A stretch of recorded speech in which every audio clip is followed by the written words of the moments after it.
Hello, everyone, and welcome into the Rotoworld Basketball Show. I am Vaughn Dalzell, joined alongside Dan Titus of Yahoo Sports and Raphielle Johnson of NBC Sports. And today we are going to be fighting a little bit. We got some beef on the menu because, Dan, what is up, man? I cannot believe what happened at the end of game two, but, holding the Knicks in my pocket, Raphael, I'm pretty happy. How are we feeling today, gentlemen? Dan, are you okay? You doing all right? I'm doing just fine, man. It's frustrating. This is playoff basketball. I'm expecting whistles to be swallowed on home courts, and sometimes the calls don't go your way, and you're not going to get everything you asked for. But like to be honest, I feel like there's a couple of opportunities where the Sixers could have grabbed an offensive rebound, could have made a couple of buckets, easy shots at the rim. Where's Tobias Harris? Where's Kelly Oubre? Where's Buddy Hield? So like, there's other things at stake here where. No, to be honest with you, I feel like the Sixers had two games that they could have won, same way Joel Embiid said it. But, if they don't take care of it on their home court, this series is a wrap. So I think from what we've seen thus far, like the role players of the Knicks have just been outstanding. Shouts to Dante DiVincenzo, Josh Hart, two players that were definitely valuable for fantasy managers down the stretch too. And they're just coming to play. And Isaiah Hartenstein as well. Yeah, I do think the Sixers win game three. I hope they win game three for the sake of the series. I think this could be the most entertaining series. And especially when you talk about home court advantage, the Sixers and the Knicks are two of the best teams when it comes to that, especially with their crowds, Raphael. So I've enjoyed what we've seen in New York City. Of course, MSG had one of the best endings of any basketball game so far in the first round. Will we get that same type of energy in Philadelphia? And what do you expect from the Knicks? Can the Sixers steal game three, or you like the Knicks' chance? We're going to get as much energy from the Philly fans as the New York fans. Like, these are two extremely passionate fan bases that they can turn on you really quick when the effort isn't there. So I think if you're the Knicks, you want to get out to an early lead. Like, they struggled in the first two games getting off the slow starts. I think if they can do that, maybe they've got a chance to steal game three. I think I'm with Dan. I think Philadelphia is going to win game three. At least they should. I give Kelly Oubre the benefit of the doubt because he's the first guy guarding Jalen Brunson, and that's a difficult task. So I give him that. But like you said, Tobias, where are you, bro? It's that if he wants to play like this, I'm cool with it. But if you're a Sixers fan, you need to see a lot more from him than just 10 points as he had in game two. Yeah, Kelly Oubre certainly kind of disappeared offensively in the last game, but I kind of wanted to focus on a player that I feel like the Knicks were going to take full advantage of, and that's been Kyle Lowry so far. I feel like the guard position for Philadelphia, Dan, has been the reason why New York has been able to do as well, because we just spoke on Josh Hart and DiVincenzo. Sixers really don't have anybody like that outside of Maxey. What can they do to make this a 7-game series down the road? Who do you think needs to be the focus here outside of Embiid and Maxey? I feel like it needs to be Tobias Harris, but I just don't know that you can rely on him at this point. Like, his team has already leaked that he's got interest in rejoining the Detroit Pistons in the offseason. And the fact that your team is leaking that information at this point in time, like, come on. All right, so I can already just get you out the way. I'd rather you just go deep into your bench, give Cam Payne some minutes. DeAnthony Melton is reportedly practicing and should be a go for game three. I think that's all going to add another dimension to the Sixers and their ability to stop Brunson. They've been doing a good job. Like, they're holding him on to 35% shooting, something like that. Maybe 30, maybe even worse than that. Yeah. But, you just got to have someone like DeAnthony Melton can switch off and guard DiVincenzo. And to be honest with you, like, I feel like they're doing the right things. They just have to make shots. So if someone's going to have to step up, maybe you give Buddy Hield those Tobias Harris minutes. Ricky Council might not be ready yet, but at this point, what do you have to lose? Like, you just need someone that's going to give you effort, defense, and get some and reduce those second chance points. Because that's really what's been killing the Sixers is these second chance opportunities and just not hustling for the ball, honestly. Yeah, absolutely. And I think one guy that's been a big hustle player on the Knicks side, Raphael, I want to hit on, which I know you didn't say anything about. I'm shocked. Mitchell Robinson, baby. How about the one-on-one defense? The Knicks are leaving him, Hartenstein, these guys to guard Embiid. Obviously, he's still getting his to some degree, but I want you to talk about those two's impact on Embiid down low. And when do we see the Jalen Brunson game? When does he pop off for 30, 35 points and take over?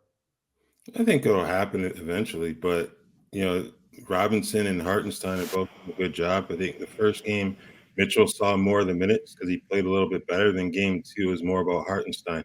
Had that crucial game-saving block on Maxey after the three-pointer. So combined, they're a really good center. And I think when you're dealing with Joel Embiid, you're not going to stop him. I think if you can have those guys hold their own to the point where you don't have to cheat off and double too much, you're in a decent place. Now, he said that he's 70 to 80%. I don't even think he's that healthy. There's the mental hurdle that I think when we saw that alley-oop in game 1, I don't know if he's cleared that completely yet. And the second half on Tuesday, no rebounds in the second half. He pretty much loitered on the perimeter the whole half. He still got 15 points, but they need Embiid to be a bit more involved. I just don't know if he has that in him physically right now. Give him credit for manning up and trying to battle through this, because I don't think he's anywhere near as healthy as he said he was. Playing on one leg, eyes are messed up. Like, he's still dealing with that orbital fracture thing. His eyes are blinking all weird. Dude, he is if I'm a Sixer, so I want to get your guys' take on this. If you were to explore, let's just say that the Sixers lose this series, the first round exit. At what point do you start asking the question of, is Joel Embiid a tradable asset? Because you're just going to continue to run into the same thing year after year. You're going to be struggling to get to the regular season. You get to the postseason, these things happen. These injuries happen. They may be random, but this knee thing is becoming a recurring theme here. So I don't know, man. I feel like he had an MVP campaign last year. You could have gotten a king's ransom, and you're already going into the summer with a whole bunch of cap space. The only person you're going to re-sign really is Tyrese Maxey, or have on contract, is Tyrese Maxey and Joel Embiid. It's like the perfect time to set the reset button. But I don't know that Philly fans will ever do it, because he's an MVP-like dude. But if you can't count on him in the playoffs, what are we doing here? I think the first step is you're telling him to politely decline that invitation to the Olympics. I think that's the first thing. Yes. Obviously, it's a dream. Yes. A lot of these guys to compete in the Olympics, but no, man. We don't. Again, we'll see what the medical examination, like that postseason examination, is whenever their season's done. But I think if anything, you're re-signing Maxey and you're seeing what you can do in terms of rearranging, the other pieces around those two, because he's an MVP guy. I don't think you give up on him that easily. Maybe you have to kind of manage some things throughout the season in terms of his minutes. Look, you're not going to play 35 minutes in November and December. That's just not going to happen. Maybe try to progressively ramp him up throughout the season, because they have enough talent, I think, with those two leading the way, that they don't have to be too worried about seeding outside of making sure you don't wind up in the play-in again. Yeah. He doesn't have too many years left, though. At 30 years old, the clock is absolutely ticking for Joel Embiid. But I think I agree with Raphielle. It's a situation where you probably want to keep Tyrese Maxey and Joel Embiid together for the next 2-3 seasons. And Dan, you cannot not trust the process, man. You got to keep believing in it. I've trusted it long enough, man. A whole lot of first round pick injuries and not coming to fruition. What they've gotten Joel Embiid has been great. Game changing, franchise altering selection there. But if Duke can't stay healthy, man, do we want Patrick Ewing? Is that what we want? Patrick Ewing made 2 finals appearances. We're not slandering Patrick Ewing on this broadcast. Oh, yeah, Joel Embiid, the Sixers still got a long way to go, Dan.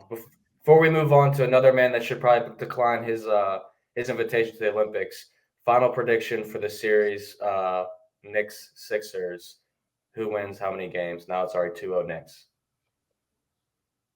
I put my prediction as Sixers in 6. That's looking pretty sketch right now. I'm gonna stick to my squad, and I hope they get it together. They tied up 2-2, Sixers in 7. I'm gonna stick with my original prediction, Knicks in 7. I think this is a series that is close to the first 2 games where I think it's going to be that way throughout. Home court advantage will ultimately get it done for New York, though. Yeah, and the home court advantage in the NBA so far has been phenomenal in the first round. So I definitely expect that to continue. And as we all stated, those two to the two best home crowds in the NBA, arguably, not just the Eastern Conference. So hopefully it does go 7. That's where my money is as well. But speaking of the guy that should decline his invitation to the Olympics, that's Kawhi Leonard in addition to Joel Embiid. He did make his return, though, in Game 2 in a loss to the Mavericks. Now, that is a 1-1 series, but Kawhi had 15 points, Dan, 7 rebounds, and 2 assists in 35 minutes. Probably a little more than we thought he'd play, but it was a close game. So what was your thoughts on that process, him coming back and losing after they destroyed the Mavericks in Game 1? Yeah, I think it was just a matter of him coming back and just getting adjusted. He hasn't played in over 20 games, so there's going to be some kind of, delay in how involved he is in the offense, how well he looked. I thought he looked all right. And for this being the second game of the series, I would actually be more encouraged with the fact that he came back in Game 2, because I was expecting him to have like one of these Giannis type absences where you don't really know what that timetable looked like. So getting him back sooner rather than later is always a good thing. I think it's just more about what can they do to stop Kyrie Irving and Luka Doncic, and I don't know that they have an answer for that yet. And the other thing is, like, when Kawhi's off the floor, it's like James Harden had a really good Game 1. Can he be dependable for the rest of this series? And if he's not, I think that's going to be the downfall for the Clippers, because they're going to need all 3 of their stars to be legit. Kind of the same way we're looking at Phoenix, right? Like Bradley Beal, give us something, bro, because it's not it. And we'll talk about that in a little bit, but I think ultimately the Mavericks are going to be too much for the Clippers. Yeah, I certainly thought that this was going to be another series to go 6 or 7 games here. And the Clippers have some entertaining pieces, the Westbrooks, the Hardens, the Mans. But obviously you need Kawhi Leonard to drop as many points as possible to beat Mavericks team with Luka Doncic and Kyrie that combined for 55, Raphielle. But let me ask you this. Kawhi got 4 steals, which is very impactful here. What does he need to do in Game 3, or what do the Clippers need to do in general to win that road game? Now the Mavs might be taking control of the series. I think they just need to be consistent in terms of their approach offensively. Paul George took 6 fewer shots in Game 2 than he did in Game 1. You expect a decrease, but I thought that was a bit sharp. Maybe they're a little too deferential to Kawhi in terms of making sure he got his touches. He was 0 for 5 from 3, so I kind of wonder how much his legs are there right now. Maybe a couple of days of practice, getting some contact work in will help him there. And speaking of health, Dallas had a couple key injuries last night too. Daniel Gafford hurt his back, played 9 minutes, really wasn't effective when he came back out for that second stint in the third quarter. Tim Hardaway Jr. sprained his ankle in the second quarter, did not return. So we talk about supporting cast in terms of that Knicks-Sixers series. I think they're going to be important in this series as well. So to not have two important players healthy, Gafford being a starter, it's going to put a lot on Derek Lively the second, Maxi Kleber.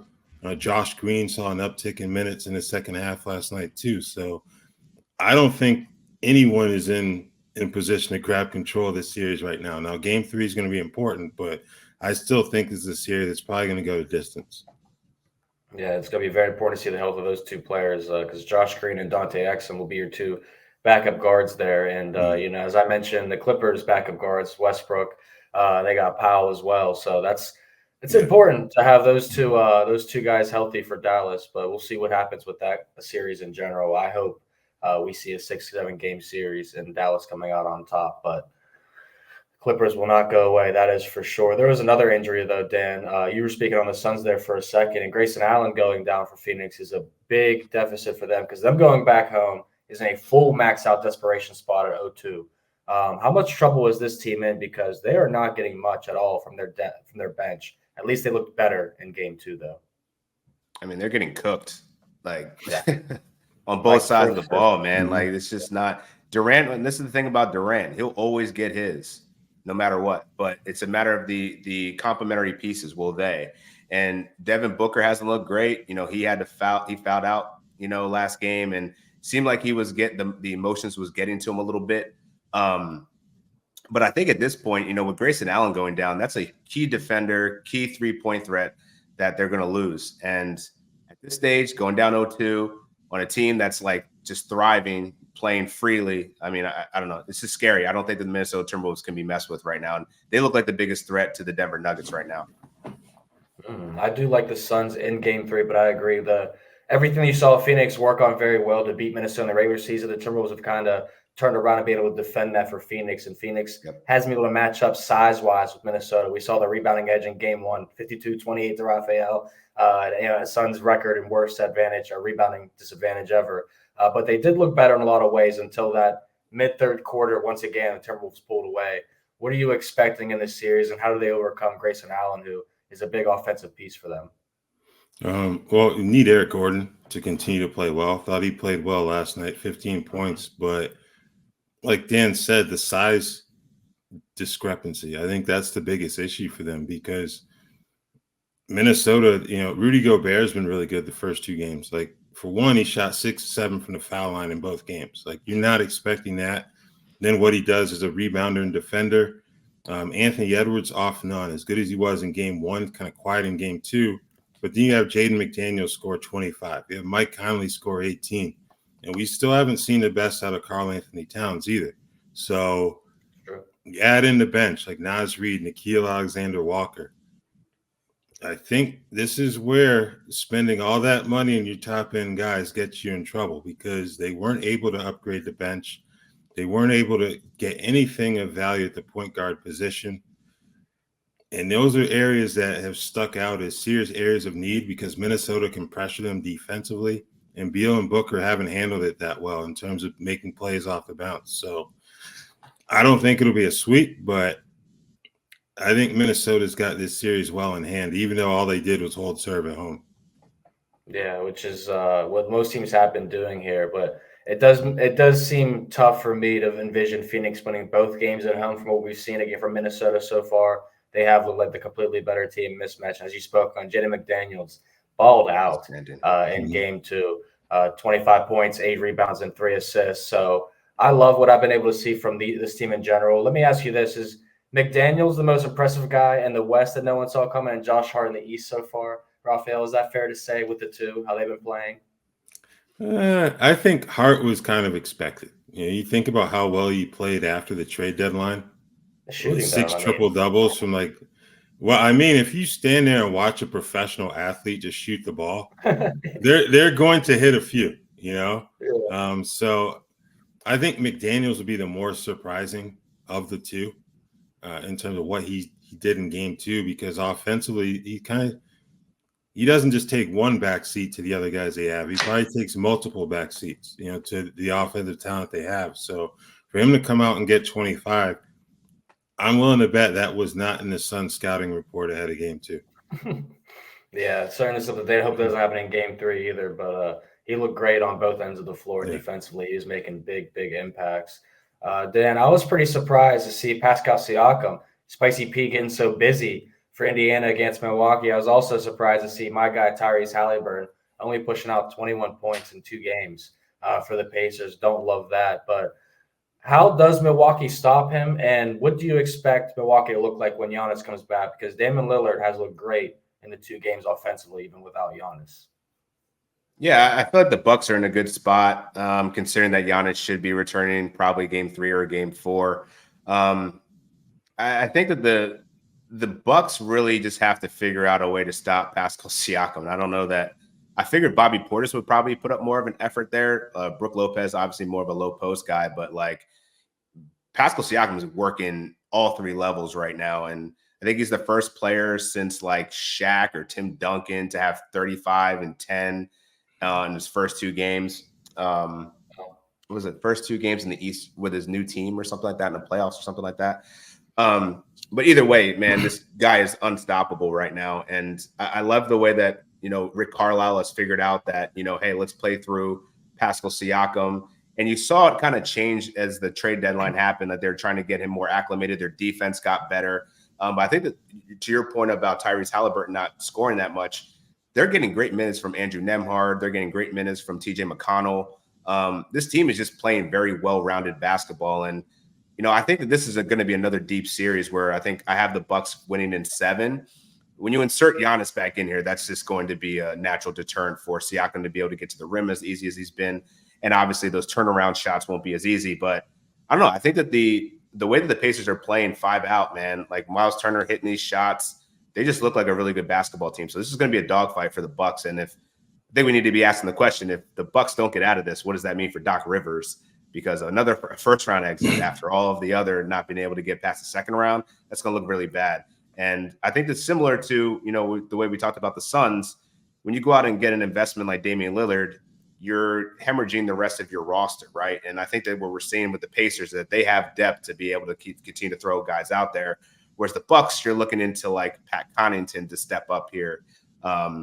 So like I feel like right now it's just a battle of, I don't know, who can slow down their best player. And I think right now the Pacers have the slight edge here because Pascal Siakam's just balling out with Giannis off the floor.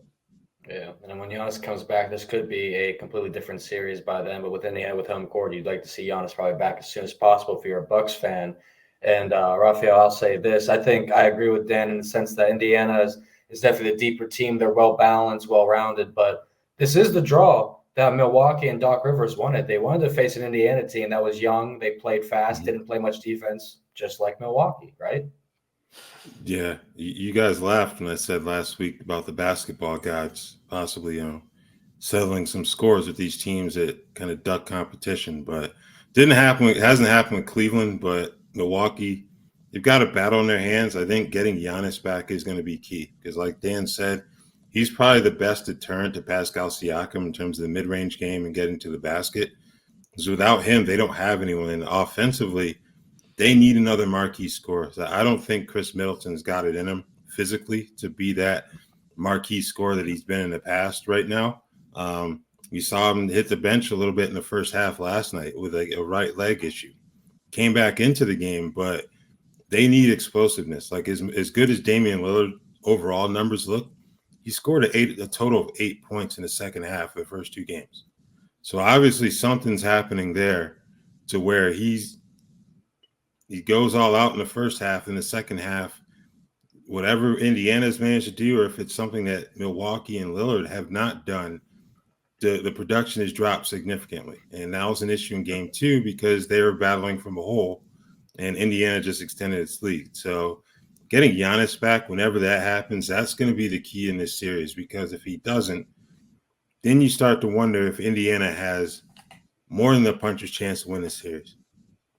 Yeah, I absolutely agree. I think this is, we keep hitting on it. And I'll say at the end of the show, I wanted something that I did today that was kind of crazy. But I think this is another series, we all keep mentioning, this could go deep here where these teams go back and forth all series long. And it's kind of just wait and see with Giannis' approach. But I don't expect Giannis to be out here hitting threes or anything when he comes back. But he's definitely liable to score 25, 30 points when he does come back. And that changes a lot for the Milwaukee Bucks offense. Speaking of a lot changing, the NFL draft's coming up, and you know what, guys? I think the Steelers, they might just trade all their assets, go get Caleb Williams. What do you think, Dan? Will be the best? No, probably not. But the NFL draft does kick off on Thursday, and we have you covered with mock drafts, positional rankings, player interviews, and news updates all around the league. You can go to NBCSports.com/NFL draft today for insight leading into round one, and check back throughout the draft for analysis on every pick. We have a lot of people covering that for NBC, so go check it out. It'll be exciting. Hopefully your team gets the player that you want. But I'm going to be watching a lot of NBA the next couple of nights because I feel very locked in, gentlemen. I know that you guys are as well. And 2 games tonight on the Wednesday slate is Heat-Celtics, Pelicans-Thunder. It's not going to be crazy to say both the favorites win at home. They're big favorites, right, Dan? But what can the underdogs do to keep this game close and entertaining? You'd probably assume the Pelicans have a better chance to upset since they kept it close in game one. Yeah, the Pelicans, I feel like, are pretty intriguing because, if we're looking at just the playoff series, obviously Zion's out, but I think the emergence of Trey Murphy, pretty much not a household name yet. We talked about an article who were our breakout stars of this playoff campaign. I wish I had the balls to put Trey Murphy there, but the way that he's playing, I think they need to continue to feed him. He's dynamic, obviously the size and what he can do from the perimeter. And Herb Jones also, I think they've both done a really good job. You can only do so much to guard SGA, but I think it's about taking away those other players. Chet Holmgren had a great game. So I don't know if you can maybe bang with him a little bit more with Valanciunas, continue to attack in the paint. I think that's the vulnerability for the Oklahoma City Thunder. And I think it feels like Willie Green goes to Larry Nance a little bit too early, in my opinion. I feel like they need to stick with Valanciunas a little bit longer. But I do feel encouraged by the way the Pelicans looked in that first game. that they could probably maybe steal this next game in game 2 or potentially get back in the series, in then game 3 or game 4. I do think that these two series, and I've already wrote about this for NBC, end in sweeps. I think the Celtics and the Thunders handle business here. I do not think the Pelicans without Zion have enough firepower, Raphael. I want to ask you if you do, because Ingram and McCollum over 60 field goal attempts, shooting about 35% through the playoffs so far. Play in game 1.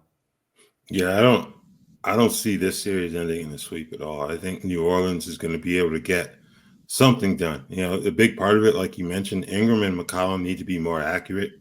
Also, Herb Jones was 2 of 10 from the field in game 1. Now, we've seen Josh Hart take advantage of being left alone to shoot. They're going to need Herb to do the same. Like, he doesn't need to turn into an elite 3-point shooter, but he needs to do enough to make them pay, just to help with the spacing offensively. I think Valanciunas, 20 rebounds in game 1. If he can continue to rebound, not at that level, but close to it, maybe that makes Oklahoma City kind of overcompensate in other areas to account for him on the glass, because, like Dan said, like everyone said, they don't have the bulk to deal with that. Like, they have Bismack Biyombo and Mike Muscala on the bench. Those dudes ain't playing. So that's, it's pretty much Chet, Jalen Williams, both Jalen Williams, I should say, and try to figure that out. It's going to have to be all 5 guys hitting the defensive glass, I think, because if not, he's just going to have another field day. And it's only a matter of time before that becomes a serious issue for Oklahoma City. Yeah, and I mean, Chet Holmgren, go ahead, Dan. I was going to say real quick, for fantasy's sake, I think we're getting a taste of what could be. The fact that Josh Giddey is just off the floor in this critical moment, like Cason Wallace is getting those serious minutes to guard down the stretch. And I mean, he was the one that was on CJ on that game, game potentially tying 3. I think that this is a signal that they're probably going to be looking to move Giddey at some point, like not only from a cash and contract situation, caps situation, but also because I think they're realizing now he's not the best fit for what his skill set is in this lineup. So just food for thought for when you're going into drafts next year. Like, I probably would not be prioritizing Giddey, who showed up for fantasy manager at the end of the season, but for much of the year, he was pretty much a disappointment, seeing under 30 minutes a night. And this is only the beginning, in my opinion. Yeah, he finished with 20 minutes, 2 points, 1 of 6 shooting in game 1. So didn't earn his minutes for game 2. But as you said, Raphael, a lot of guys on that bench, the 2 Williams, Jalen Williams also. They have Kendrick Williams, Cason Wallace playing. So those guys probably get some more minutes. But, Josh Giddey had a lot of drama surrounding him early in the season. He did play better down the stretch, but it looks like he may follow that rotation, Dan. So I'm going to keep the eye on that for the prop market as well. But I did want to note, Chet Holmgren, if you can get Jonas Valanciunas out of the paint more often, you guys have a chance to sweep. So come on, hold it down for me. I need some Mexico money, baby. I'm going on vacation soon. Part of my Mexico money also involves the Denver Nuggets winning the series by 2 or more games, but also sweeping the Lakers, something that I played. So is that crazy, Dan? Do you think that Denver Nuggets go into LA, they go into their trap, and they take over their trap, and they sweep the Lakers? Yes or no? Who made that track? It was a good song. Yeah, it is a good song. I feel like the Lakers can at least get one. They're going to get the gentleman's sweep at least, because if Darvin Ham can just figure out how to give AD a touch on every possession, like he could be the difference maker in this series if they commit to it. I feel like they're trying to do too much, and it falls on LeBron to have another great game. Like, lean on AD more. That being said, it's going to be very difficult to beat the Nuggets, and that was game 2 was like their shot, right? Like similar situation as the Sixers. Just I think that you could say that the whistle wasn't as impactful. I think it was more of the Lakers blowing it down the stretch. But they're right there. Like they're right there. Like they can get a game or 2, but are they going to win the series? No. There's no way that they're going to be built to do this for anything more than probably 6 games. I think I have the Nuggets in 6, if I'm not mistaken, but it wouldn't surprise me if they got 5. Yeah, I went Nuggets in 5, but starting to feel like there's not a situation where the Lakers are a deep enough team or talented enough team to beat the Denver Nuggets, Raphael.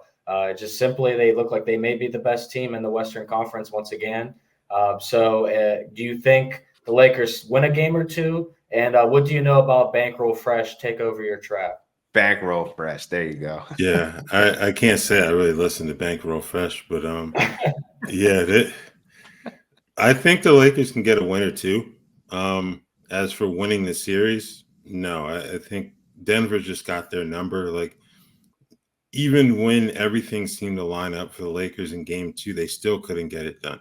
Jamal Murray just kind of took over in the fourth quarter after shooting 3 for 16 through the first 3 quarters. So you let that happen. Jokic is going to get his numbers. Aaron Gordon's a handful. But yeah, Michael Porter Jr. played solid basketball as well. So it's like, if you can't take advantage of Jamal Murray playing as poorly as he did in the first 3 quarters, I don't even know what to tell you. And I'm kind of shocked that we're sitting here and we're still having conversations about things like Anthony Davis only getting 1 shot attempt in the fourth quarter. Like, that boggles the mind how that happens. Is it on him to demand the ball? Is it on the Lakers to draw up stuff for him to get the ball? I don't know what it is, but they better figure it out quick, because they've lost 10 or 11 straight games to the Nuggets. That's 11 straight now, our producer tells me. So that's pretty wild, and that's probably why I don't think they can win this series, even if they get a game. So Yeah. I mean, everyone was talking about starting to warm up to the Lakers more as the postseason came around on some other shows I went on, and I'm like, I don't know. This is still the same Lakers team we've been talking about all year. Unless they're playing the Thunder, I will seriously consider taking the Lakers in that series. But Denver is just a different beast in general. So, I think this series is over in 4, but I could be polite and say over in 5. And what I did, gentlemen, and if this works out. Now, I'll say this. I'm a semi-spiritual guy. My girlfriend pointed this out to me today, and she told me I've already won because she's not the female version of Kyrie Irving, but she's kind of getting there. You know what I'm saying? So I put in a bonus bet today at 11-11-11 on 4/24/24. Didn't even know that. $17 bonus bet to win $53,000, and it was 4 series: the Celtics, the Thunder, the Cavs, and the Nuggets. All to sweep. All the other 4 series go to 7 games. I don't know if that happens, but if it does, I'm bankroll fresh. That's what I'm going by on this show moving forward. I just want to throw it out there. So I think the Cleveland Cavaliers get a sweep. They have been far too good so far, defending down low, hitting threes. As we said last week, Orlando Magic really don't have the three-point shooting to hang out with Cleveland. So Paulo Banchero, Raphael, he's 15 turnovers. He's been basically him and Franz Wagner, been the 2 best offensive players, but Orlando needs much more than that. Am I right? Yeah, he was my pick to break out this postseason, but I did note in the column the caveat of turnovers. And sure enough, he has struggled to take care of the basketball. He had 9 turnovers in game 1, 6 more in game 2. Franz Wagner also had 6 turnovers in game 2. I know last week when we talked about Orlando, our main focus was on their need for perimeter shooting, kind of under the premise that Banchero and Wagner could do enough as creators to where they may not need a traditional point guard. I feel like that goes out of the window now, because you've got guys who are trying to make plays that, quite frankly, they may not be capable of right now. And it's leading to run out opportunities for Cleveland. Jared Allen has been a beast in the middle for the Cavaliers. Donovan Mitchell's done his thing. And I don't even think Cleveland has played as well as they can. Like Darius Garland, he's been a bit banged up. But yeah, the only thing is if Mo Wagner can get someone kicked out. That's pretty much the only suspense left in this series, because even with it shifting to Orlando for games 3 and 4, the playmaking, Jalen Suggs hurting his knee in game 2, even though he came back. It's been all bad for Orlando. Yeah, there's really no positives heading into the series in game 3, unless you're saying Orlando is the home team, Dan. Yeah. And that is basically what they got going for them. So can they steal a game at home? And if they do, I mean, how is it done? I mean, I feel like this is the worst shooting team we have left in the playoffs. I mean, they're just not. It's really interesting because, I don't think a lot of people picked the Cleveland Cavaliers to, run through. Like the Magic were a Yeah. very popular pick just because of their defense and how much they've been consistent this season. But I don't know. I feel like everyone was kind of doubting how much the three stars of Darius Garland, Donovan Mitchell, and Evan Mobley didn't play together this season. So the fact that they're now healthy and you have this team that won 47 games without being healthy, like this is a scary team. And I think that this might be, I don't know. I was trying to think about it. I'll get your guys' opinion. Who poses the biggest threat to Boston in the East? Is it if Cleveland gets past Orlando, is it them because they see them the next round? Or would it be like the winner of, say, the Knicks and Bucks or whoever comes out of that side of things? Who's the biggest threat? What's your thoughts, Vaughn? I still thought it was the Knicks to begin the postseason. I'm going to stick with it. No offense to the Sixers, because I think it's the winner of that series, to be honest with you. I think both teams have the firepower, physicality, defensively. Joel Embiid would be a tough matchup for Boston, but I think the Knicks overall would be the more dangerous team down the stretch. Raphielle, I don't know if you have a difference in thoughts, but I will say 100% agree with you, Dan. Orlando is the worst shooting team. That's why they're getting Klay Thompson in the offseason. We talked about it. Yeah, I actually think Boston's biggest threat in the East is Boston. Like no, you know, they have times. We also saw it in the fourth quarter in game one where it feels like they pull the plug a little early offensively. They go a little too much ISO basketball. When they're moving the ball and getting those corner three opportunities, that team is nearly unstoppable. So I think for them, it's just sticking to routine for a full 48 minutes and avoiding those lulls that they can have. New York, Milwaukee, Philadelphia, I think those three teams can all pose a threat to Boston in the conference finals. But ultimately, it's going to be what the Celtics do that determines whether or not they get to the NBA finals, in my opinion. And I'll say this too. We often, fall into a recency bias in sports. We also fall into thinking teams will have one stretch as a part of a season. They kind of count them off once they go back to the normalcy of what they were doing prior to that. And I think the Cavs and the Knicks are probably two teams that everyone kind of talked about at one point in the season as this is the year that they finally make the run or they become this. And then we just kind of died off of that and let that go. Mm-hmm. And now we're back like, oh, Cleveland, New York are as serious as we made them up to be. So I think sometimes we have to do a good job of remembering these things and also staying on an even kill or not letting injuries derive us from the potential of these teams. So I'm excited. I think the Eastern Conference is playing out to be more interesting than it looked 2 weeks ago for sure. Yeah. So I'm excited to see what happens down the stretch there. You may be excited for this weekend also because the next stop in the IndyCar race is in the IndyCar Series. It's the Barber Motorsports Park in Alabama. The green flag waves at 1:30 p.m. Eastern, only on NBC and Peacock. That is this Sunday, home of the Indianapolis 500. We're going to talk about a couple teams that ended the season already. That is Chicago and Sacramento. Sadly, we were talking Bulls basketball today. I was proud, Raphielle, that Coby White finished second and most improved player behind Tyrese Maxey, Dan's guy. What do you make of this team moving forward in the offseason, speaking on Chicago, with DeRozan, LaVine, Vucevic, and obviously Coby White, a guy you want to build around? I think the biggest question for them are the injuries. LaVine with his foot injury. Lonzo Ball, I know he's been off the grid for, about 2 years now in terms of playing in games. So that's another question. Patrick Williams, in addition to his injury, he's a free agent this summer. I don't know, I didn't think Chicago could commit a full-scale extension to him. Obviously, they didn't do that. I'm interested to see what his market is. But at best, in terms of fantasy, he's like a late-round guy, when he was on his game. And he was far too big of a question mark. So I think DeRozan and Vucevic can be top 50 guys. I just don't know if you're going to pick that fifth round. It feels like an area where I'd want to try to take a stab for someone who has higher potential than either of those guys. So they're relatively safe in terms of fantasy value. I think DeRozan's a free agent as well, if I'm not mistaken. So that's going to be something else to watch. But I sincerely hope, for the sake of Bulls fans, that front office doesn't try to get the whole gang back together, because at this point, you can't keep doing the same things and expecting different results. Isn't that the definition of insanity? So, I don't know. I think there are a lot of questions to answer in Chicago, but I think if Lonzo Ball can't play right away, then Coby White's probably going to be one of your safer options on that team in terms of fantasy value.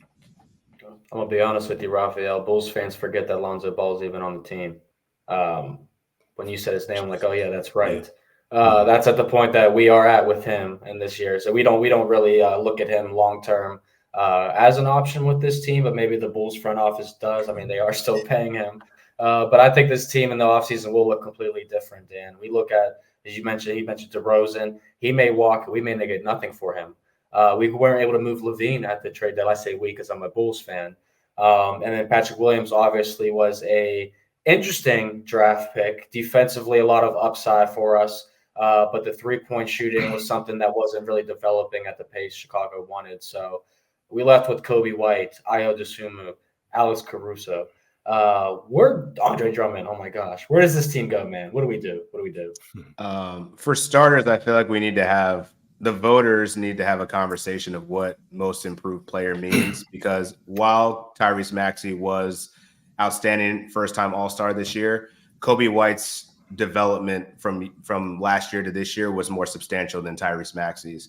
So I do feel like it's awesome that Coby won second place, but he should have won first place. That being said, I feel like the Chicago Bulls are in a very tough spot right now because financially they're going to be over the luxury tax if they decide to re-sign DeMar DeRozan on top of having Zach LaVine's 3 years, $138 million left still to deal with. So they're going to have to pick and choose here. And reportedly, they already offered DeRozan 2 years, $80 million. He's looking for a 3-year deal. Paying him $40 million at 35 seems a lot, considering that he also just led the league in minutes played at 35 years old. So if I'm them, man, I'm pressing the reset button.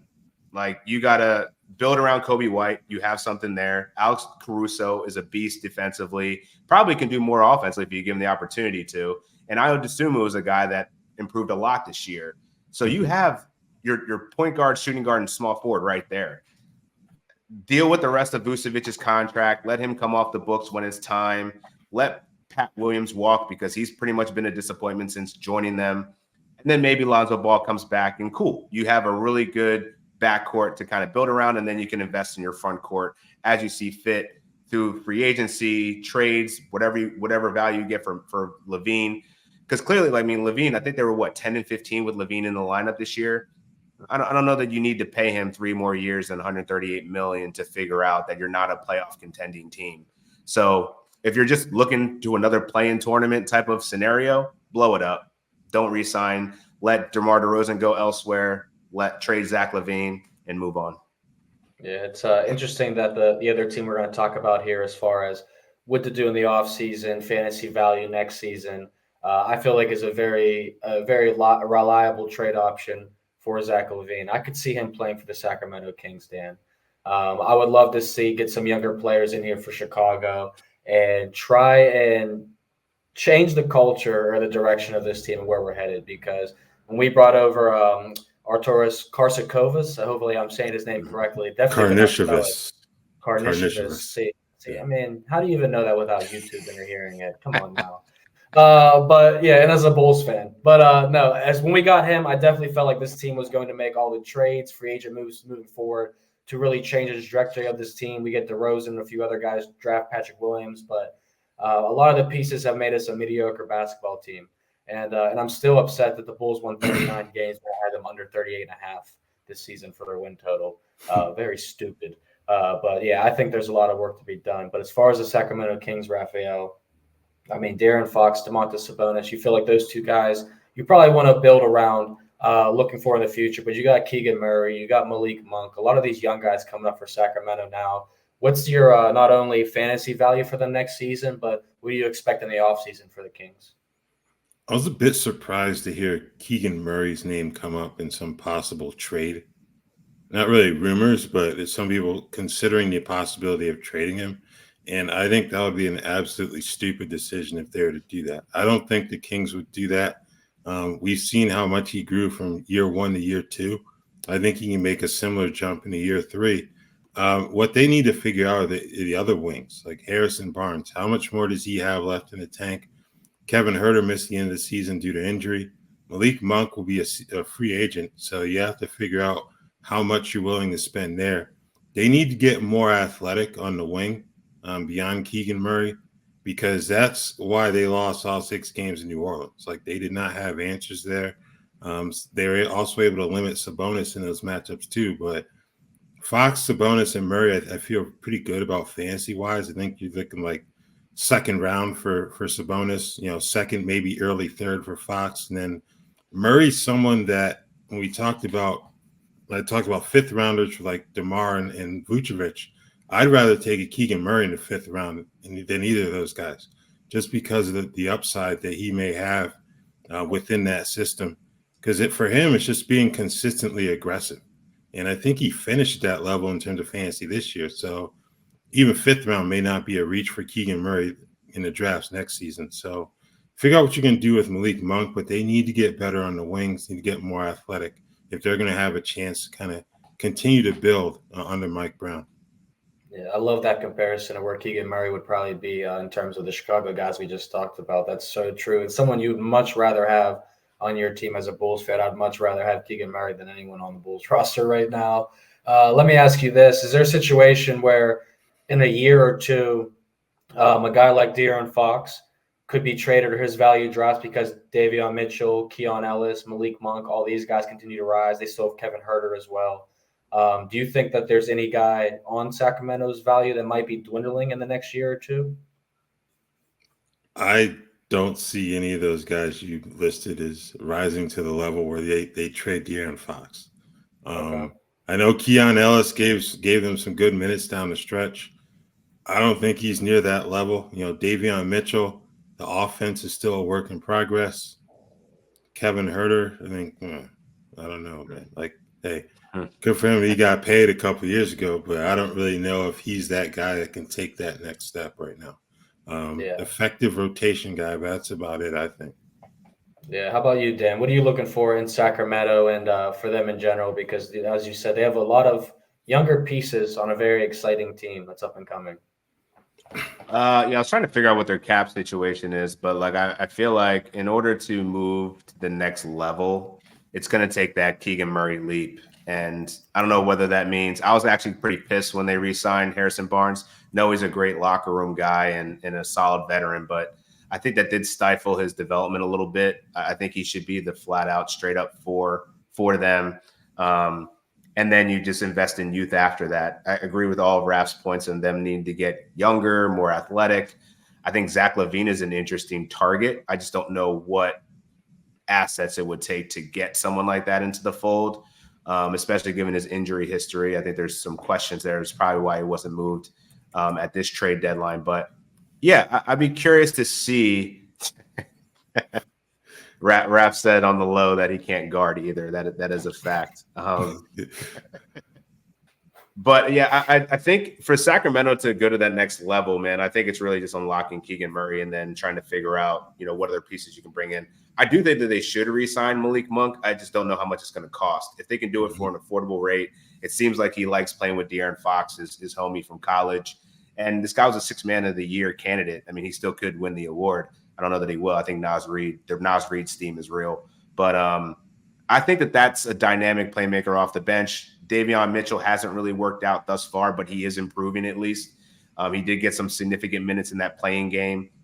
So I think they do have pieces. It's just a matter of, you're going to have to make some tough decisions with, Kevin Huerter type contracts, someone that obviously can't play good defense and is too streaky to be reliable as a starting shooting guard. So I think if you address the Harrison Barnes and Huerter situation, it'll probably make it better. They could also use some front court depth behind Domantas Sabonis as well.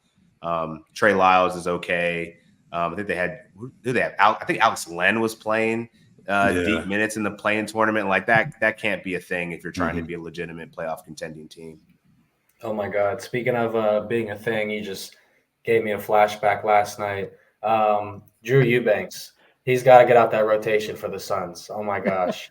The guy was killing me last night as a guy who had the Suns for a trifecta. Just needed him to cover the full game. And I'm like, get this guy off the floor ASAP. But yeah, I agree with your sentiment there. And I think one thing you said too, I think the 6th man of the year race is going to come down to like a few votes, like a handful of votes will determine who wins that between Malik Monk and Naz Reid. And I'll ask you this, both of you, Raphael, I'll start with you though. Would you offer, because the rumor is right now, Malik Monk is probably going to get a 4-year, $78 million deal from the Kings. Do you think that's a good deal for Sacramento? That's steep if he's not going to start. And, you know, if they feel like they can move him into the starting lineup and he can be effective. And I know you can pay that kind of money for high-level 6 men for sure, but I don't know. I think, like Dan said, you're kind of wondering how much is it going to cost, and is it going to prohibit them from getting better in other areas? Because, you know, in addition to the wings, Alex Len and JaVale McGee are both free agents.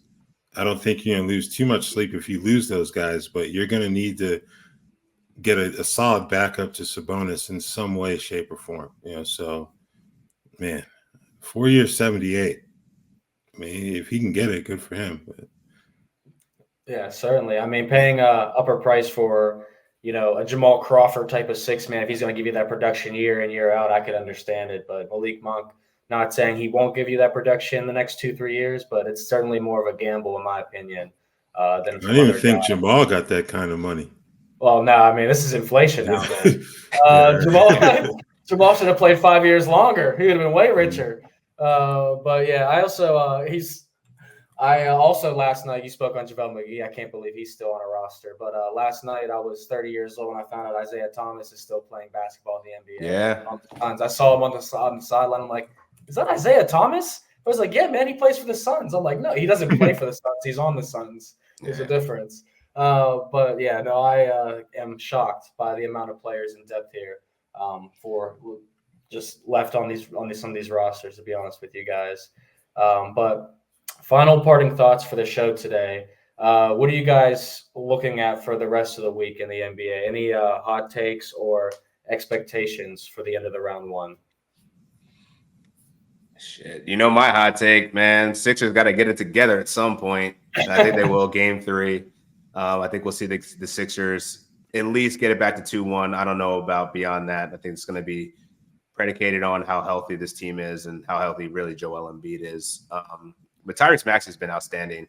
I would love to see the Suns get back into it because the Minnesota Timberwolves are just that's probably the biggest beatdown that I didn't foresee. Like I thought that the Minnesota Timberwolves were good, but like the Suns got to put up some kind of fight here. And by the way, the worst no trade clause in the league, Bradley Beal. Whew. That's crazy. That's crazy. That's almost crazy as Tobias Harris making $36 million this year for the Sixers. Wow. No comment. Raphael? 36. Yeah, I don't really know what I can add there, but I'm going to say that the Clippers win game 3 on Friday. That's going to be my crazy take, I guess you could say. So it's not even that crazy, but I think the Clippers are going to win game 3. I think that both the Knicks Sixers series and the Clippers Mavericks series go the distance, go 7 games. I think they both get tied up 2-2 at the end of 4. Ooh. And then we see the home teams win there on out the rest of the series. So that means, you know, the Knicks get the dub here. Still sticking with you, Raphael. So come on, man. You guys better hold me down. Bankroll fresh. I'm trying to get there, baby. But I appreciate you more guys. 17 on that, man. It was a bonus bet. So okay. Actually, great way for promotions real quick. But I don't want to talk too much about sports betting. But there are some fun promotions. Like you could bet the first 3-pointer to be made by a certain player, and then you get $1 back for every 3 made. So that's what I did last night. And I picked Devin Booker, who missed the first 3 of the game.